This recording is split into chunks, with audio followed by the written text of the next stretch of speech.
At 2:14 in the morning, while most of Hawaii was still asleep, the ground beneath Pāhala moved again.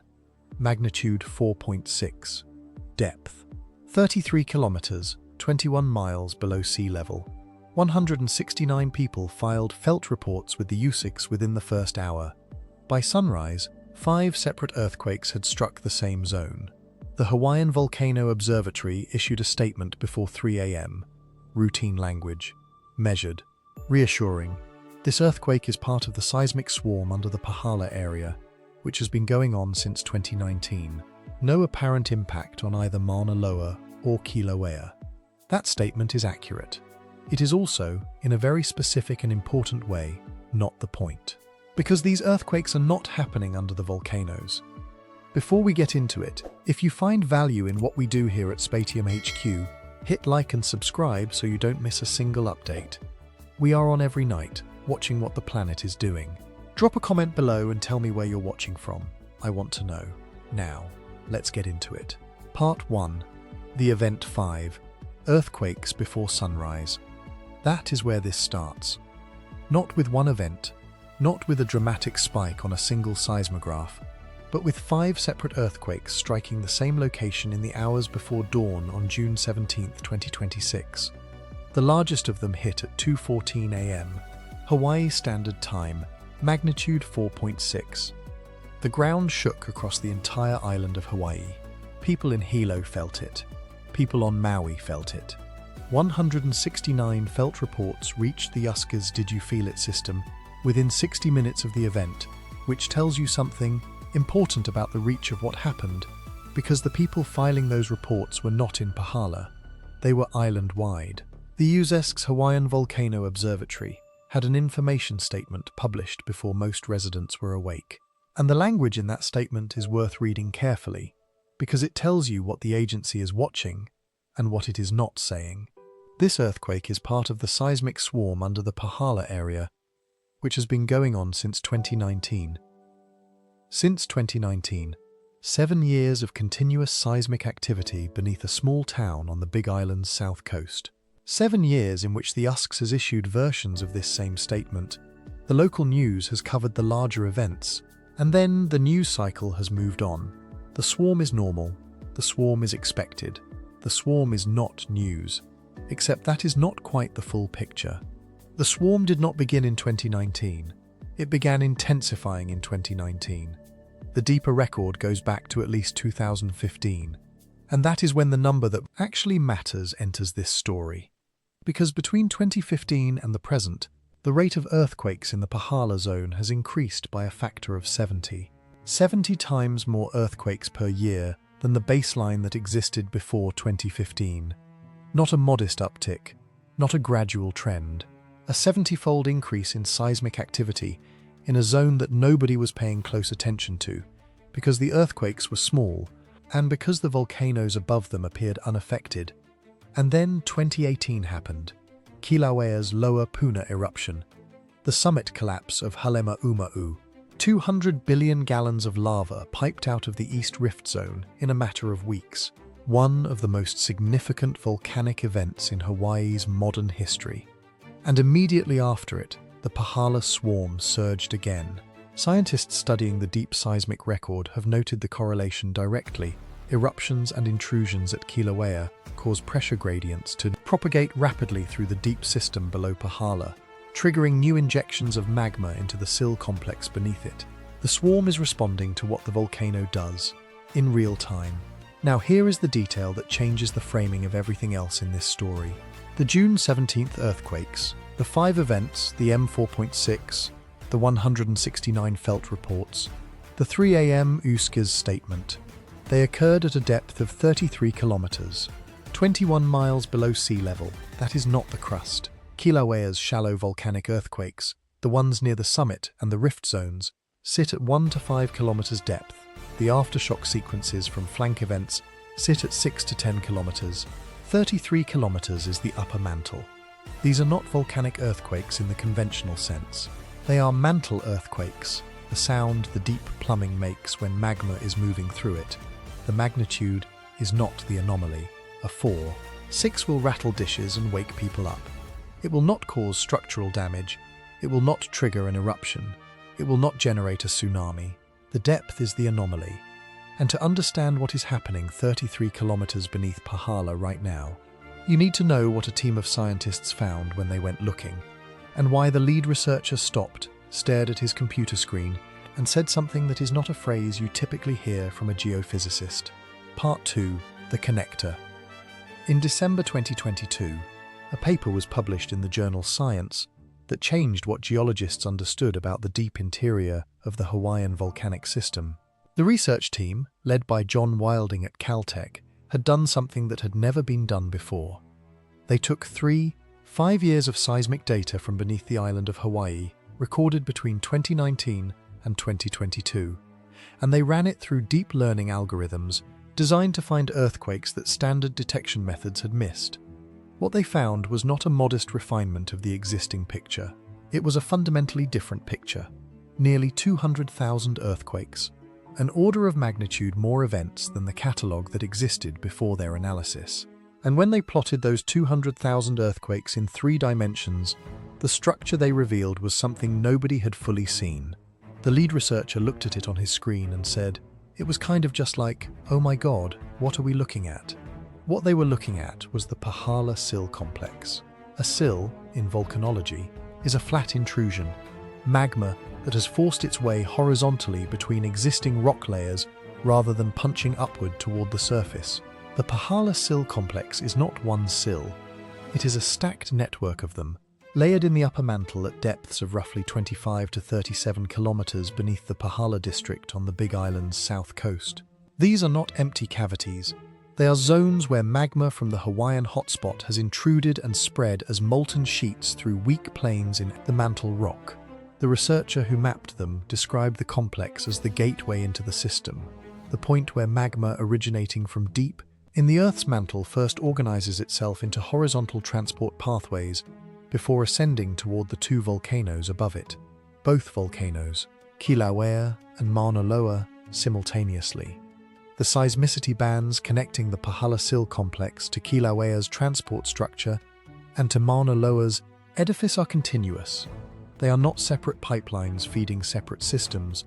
They are branches of the same network, rooted in the same deep infrastructure. When pressure shifts in the Pāhala Sill complex, both volcanoes feel it. When Kīlauea erupts, the pressure gradient propagates back down through the transport structure and into the Sill complex, triggering new injections. The system is talking to itself in both directions simultaneously. Stay with me, because this is where the geometry becomes the story. The Pāhala Sill complex sits at 30 kilometers depth. Above it, at 6 to 8 kilometers depth, runs the Kīlauea décollement fault, a nearly flat-lying surface along which Kīlauea's entire south flank is sliding, slowly and continuously, toward the ocean. Above that décollement, at the surface, sits the head wall of one of the largest active landslide systems on Earth, a structure containing approximately 20,000 cubic kilometers of material, a structure that GPS instruments measure moving seaward at roughly 5 centimeters every year, without stopping, without pausing. That structure has a name. It is called the Hilina Slump. 3 systems. Deep magmatic loading at 30 kilometers, a fault at 7 kilometers connecting that load to the surface, a landslide mass the size of a small country sitting on top of it, already in motion. This is not 3 separate geological features that happen to occupy the same general region of the Pacific. This is one continuous column of pressure, from the upper mantle to the ocean floor, directly beneath the south coast of the island of Hawaii. And the bottom of that column has been operating at an intensity unprecedented in the instrumental recording era for 11 consecutive years. Part 3. The Science. Kīlauea's south flank is moving right now. Not metaphorically. Not as a long-term geological projection. Right now, as this video plays, GPS instruments operated by the USGS Hawaiian Volcano Observatory and the University of Hawaii at Manoa are recording the steady seaward migration of Kīlauea's south flank at a rate of approximately 5 centimeters per year. The movement is driven by magmatic rift intrusions pushing the flank outward and by gravitational spreading the sheer weight of the volcanic edifice pressing seaward against the oceanic crust beneath it. The Hilina Slump, the 5,000 square kilometer landslide block that covers Kīlauea's entire southern face down to the ocean floor, is the visible expression of that movement. 20,000 cubic kilometers of volcanic material, wider than the island of Oahu, moving. The fault that underlies all of it, the structure along which that movement occurs, is the Kīlauea décollement, a nearly flat-lying fault surface sitting at 6 to 8 kilometers depth beneath the south flank. Not steep, not dramatic in geometry, just a continuous, gently inclined plane separating the mobile volcanic edifice above from the ancient oceanic crust below. The décollement is where the energy accumulates, and the décollement is where, on 2 occasions in recorded Hawaiian history, that energy released. April 2nd, 1868, the Ka'u earthquake. Estimated magnitude between 7.25 and 7.75. The ground shook for several minutes across the entire Big Island, long enough that stone structures collapsed and people were knocked from their feet and held down. A massive mudslide triggered on the slopes of Mauna Loa killed 31 people. Then the tsunami arrived. Wave heights of approximately 18 meters, nearly 60 feet, on the southeast coast of the island. Coastal villages were swept away. 46 more dead. 77 total. November 29th, 1975. The Kalapana earthquake. Magnitude 7.7 on the Kīlauea décollement. The Hilina slump lurched 3.4 meters seaward in seconds. A 40-kilometer segment of the south coast subsided by as much as 3.5 meters, permanently submerged. The tsunami that followed reached 14.3 meters on the southeast shore. It was detected in Alaska, California, Japan, Okinawa, Samoa, and Wake Island. It also triggered a brief eruption of Kīlauea that same night. 2 events, same fault, same mechanism, same outcome. Now, before this goes where you think it's going, and I want to be careful here, because precision matters, the scientific consensus on the Hilina slump is not what the internet version of this story usually claims it is. A sudden, catastrophic, Pacific-wide collapse of the entire Hilina slump is considered by most researchers to be very unlikely. Let me tell you why. Because the reasoning is important. The reflection surveys conducted after the 1975 event showed something critical. The Hilina fault system's headwall scarps curve with depth and do not extend far enough to intersect with the décollement fault. The 2 structures do not directly connect. This means the Hilina fault blocks are significantly smaller than worst-case models had assumed, and smaller blocks mean smaller displacement events. Additionally, repeated M7-class décollement earthquakes appear to stabilize the flank rather than destabilize it, releasing accumulated stress incrementally before it can build toward a larger threshold. The mid-slope bench and neighboring seamounts provide structural buttressing, and as of November 2025, the USGS reported no evidence of major acceleration in Hilina slump movement, with south flank seismicity at background levels. Full stop. That is the honest scientific position. The catastrophic mega-tsunami scenario is considered exaggerated by the researchers who know this system best. Here is why that reassurance requires one more sentence to be complete. Every element of that stability argument depends on a single underlying assumption that the rate of stress accumulation arriving at the décollement from below remains within the range that the incremental release mechanism was calibrated on. Historical baselines, normal input, the slow, steady deep loading that has characterized the Hawaiian system for as long as we have been measuring it. The Pāhala Sill complex is not operating at historical baselines. It has not been operating at historical baselines since 2015, and whether 11 consecutive years of loading at 70 times the previous rate changes the arithmetic of décollement stability. That is precisely the question that the current monitoring framework cannot yet answer. The 1975 earthquake proved the flank will move. It also proved that when it does, the ocean has no warning time whatsoever. Part 4. The scenarios. 3 interpretations of what the Pāhala Sill complex is doing right now. All 3 are consistent with the current data. None of them can be ruled out. The first is the most probable by a significant margin, and it deserves to be stated as fully as the others. The swarm continues, Episode 50 fires between June 23rd and June 27th, most likely on the 25th or 26th, exactly as the USGS Hawaiian Volcano Observatory forecast models predict. The lava fountains rise from the north vent at Halema-Uma'u, Episode 50, in a sequence that has already broken every record in the documented history of episodic Hawaiian eruptions. The summit deflates. The south flank absorbs the magmatic pressure pulse through the décollement's slow slip mechanism, releasing stress aseismically, silently, without damaging shaking, the way it has been doing for decades. The GPS velocity on the south flank remains at 5 centimeters per year.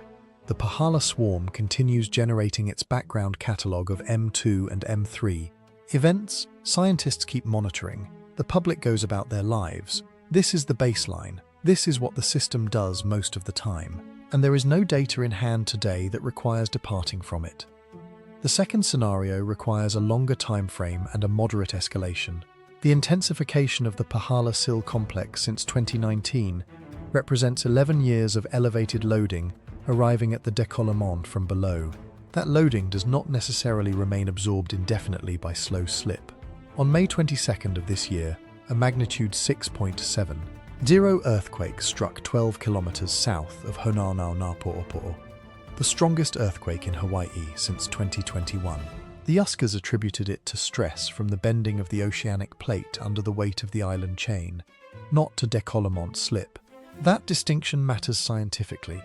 What it also demonstrates is that the south flank of the Big Island is mechanically active right now, generating significant earthquakes from multiple source mechanisms simultaneously. A moderate décollement event, magnitude 6 to 7, not unprecedented in the historical record, produces localized effects. Coastal subsidence along the southeast shore, a tsunami in the 1 to 3 meter range on the immediate coast, property damage, infrastructure impact, painful, survivable, not a regional Pacific event. The third scenario is a tail risk. It is stated here not because it is likely, it is not, but because the honest scientific position requires naming it precisely rather than leaving it as a vague implication. The Pāhala sill complex loading accumulates to a threshold that the décollement's incremental release mechanism cannot absorb. A large rupture occurs, magnitude 7.5 or greater, along the Kīlauea décollement fault. The rupture propagates into the Hilina fault zone, the system of normal faults that forms the onshore headwall of the Hilina slump above the décollement interface. The slump does not creep, it lurches. The 1975 Kalapana earthquake was a magnitude 7.7 event that moved the Hilina slump 4 meters seaward and generated a tsunami detected in Alaska, California, Japan, Okinawa, and Samoa. A larger, faster displacement event, one involving compound failure across the décollement and the Hilina fault zone simultaneously, produces a proportionally larger far-field tsunami. The Pacific Tsunami Warning Center, which operates real-time tsunami hazard models for the Hawaiian Island chain, identifies this compound failure mechanism as the primary local tsunami generation scenario for the islands. Not a prediction. Let me be precise about that. Not a prediction, a modeled scenario that the relevant scientific institution considers worth monitoring continuously. The gap between Scenario 1 and Scenario 3 is not a gap in the geology. The geology is the same in all 3 cases. The gap is in what the Pāhala sill complex's current loading rate means for the probability distribution, and whether 11 years of operation at 70 times the historical baseline has shifted that distribution in ways we have not yet detected. 3 interpretations. All consistent with the data, all live simultaneously. The question is which signals, right now, are telling us which direction the system is leaning. Part 5. What scientists watch 6 signals, running right now, simultaneously. The first is the one that started this story. The Pāhala swarm hypocenter depth distribution, the 3-dimensional map of where, exactly, each earthquake in the swarm is occurring. The current cluster sits between 25 and 37 kilometers depth, mantle depth. That is where it has been. What scientists are watching for is vertical migration, a sustained upward shift in the earthquake locations, toward the crust, toward the décollement, toward the surface. Upward migration of hypocenters in a volcanic system is one of the clearest observable signals that magma is ascending from a deep storage zone towards shallower structures. If the Pāhala sill complex begins moving material upward rather than accumulating it horizontally, the earthquake cluster moves with it. The USGS seismic network on the Big Island is resolving hypocenter locations continuously. That map is being updated in real time. The second signal is the GPS network on Kīlauea's south flank.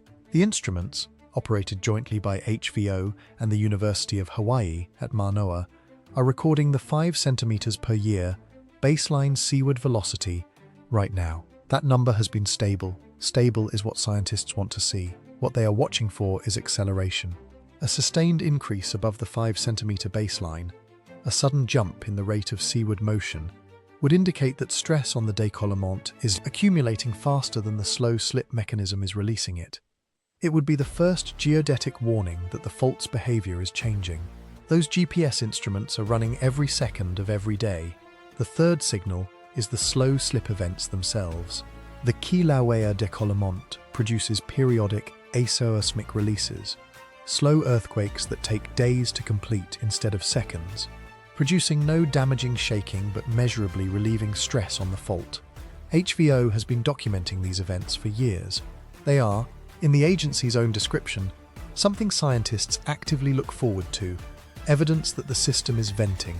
If those slow slip events stop occurring on their expected schedule, or if their character changes, smaller displacement, less frequent, different spatial pattern, stress is accumulating where it was previously releasing, that absence is itself a signal. The fourth is Kīlauea's summit inflation rate between episodes, the deflation-inflation cycles that the tilt meters at Wekahuna and Sand Hill record. During the pause between fountain episodes, track how quickly the summit magma reservoir is recharging. Unusually rapid reinflation between episode 49's end on June 14th and the forecast onset of episode 50 would suggest elevated magma flux arriving from depth, from the Pāhala sill complex below. Scientists are watching the inflation curve right now. Episode 50 is 6 days away. The curve is telling them something about the supply rate. That data is live. The fifth signal is SO2. Sulfur dioxide emission rates from Kīlauea's summit during the current inter-episode pause typically fall within a known background range, between roughly 1,000 and 2,500 tons per day during pauses in fountaining. Elevated SO2 above that range, during a pause, signals new, gas-rich magma entering the upper system from deeper in the transport structure. The HVO measures SO2 continuously. An anomalous reading between now and episode 50's onset would be significant. The sixth and final signal is the Pacific Tsunami Warning Center's South Flank Monitoring Architecture. The PTWC runs real-time hazard models for the Hawaiian Island chain at all times. Any sudden, anomalous acceleration of the south flank, detectable through the GPS network and the seismic array simultaneously, would trigger a cascade of alerts for coastal communities on the Big Island's southern and eastern shores. The warning time between a large décollement rupture and the arrival of the first tsunami wave at the nearby coastline is measured in minutes, not hours. The PTWC's monitoring exists because that margin is too narrow for any other system to close it. 6 signals, all active, all running. The most important number in Hawaii this week is not a magnitude, it is a rate. The rate at which the Pāhala sill complex is loading the system from below, and whether that rate has been climbing long enough and far enough to mean something different than it did 11 years ago when it started. Part 6. The Epistemic Void. Here is what the science can tell us. The Pāhala sill complex exists. It is real. It is mapped. It is the deep magmatic infrastructure feeding both Kīlauea and Mauna Loa from the upper mantle. Its connection to the Kīlauea décollement is real. The décollement's connection to the Hilina slump is real. The 1868 and 1975 events are real. The slump moved, the ocean responded, and the Pacific felt it. The GPS motion is real. The 70-fold increase in swarm intensity since 2015 is real. These are not interpretations. They are measurements. Here is what the science cannot tell us. It cannot tell us whether 11 years of loading at 70 times the historical baseline has moved décollement closer to a threshold rupture, or whether the system has simply found a new equilibrium at the elevated input rate and is absorbing it stably. It cannot tell us whether the slow slip events are keeping pace with the accumulation, or falling behind it by an amount too small for the current monitoring network to resolve. It cannot tell us whether the Pāhala sill complex is approaching a state transition, a shift from horizontal magma accumulation to vertical ascent, or whether the swarm's current character will persist unchanged for another decade without consequence. The 2022 science paper gave us something extraordinary. Nearly 200,000 earthquakes mapped in 3 dimensions. The magmatic architecture from mantle to crust, revealed in detail that stunned the researchers who produced it. A complete picture of the deep plumbing beneath the most monitored volcanic system in the United States. What it could not give us, what no paper and no monitoring network can give us, is a validated model for how that system behaves when the input from below exceeds anything it has experienced in the instrumental recording era. The catalogue we have built was built during a period of lower loading. The baselines we used to define normal were established when the Pāhala sill complex was operating at a fraction of its current intensity. When we say the south flank is behaving normally, we are measuring it against a normal that was defined before the current conditions existed. That is not a failure of science. It is the honest operational boundary of what science can do with the data it has. And this is the part that is difficult to sit with. Everything is normal. The GPS rate is within baseline. The slow slip events are occurring. The summit is inflating on schedule. The south flank seismicity is at background levels. The USGS statement from June 17th is accurate. No apparent impact on Mauna Loa or Kīlauea. In every measurable dimension, the system is doing exactly what it should be doing. Normal behavior from a system under abnormal loading is not the same as safety. It is the absence of visible warning. Those are 2 different things. And the distance between them, the gap between what the instruments can see and what the system is actually deciding, is precisely the space in which the honest scientific position lives. We do not know, not as a hedge, not as a disclaimer, as the actual answer. A week from now, episode 50 will have fired. The lava fountains will have reached their peak and gone dark. The tilt meters will be recording deflation. The south flank will have absorbed the load one more time, silently, along the décollement, the way it always does. And the news cycle will move on. The USGS statement will say no apparent impact. The swarm will still be running. The GPS will still be recording 5 centimeters of seaward motion per year. And 33 kilometers below Pāhala, in the stacked sill complex that a scientist once stopped and stared at and said, "Oh my God, what are we looking at?"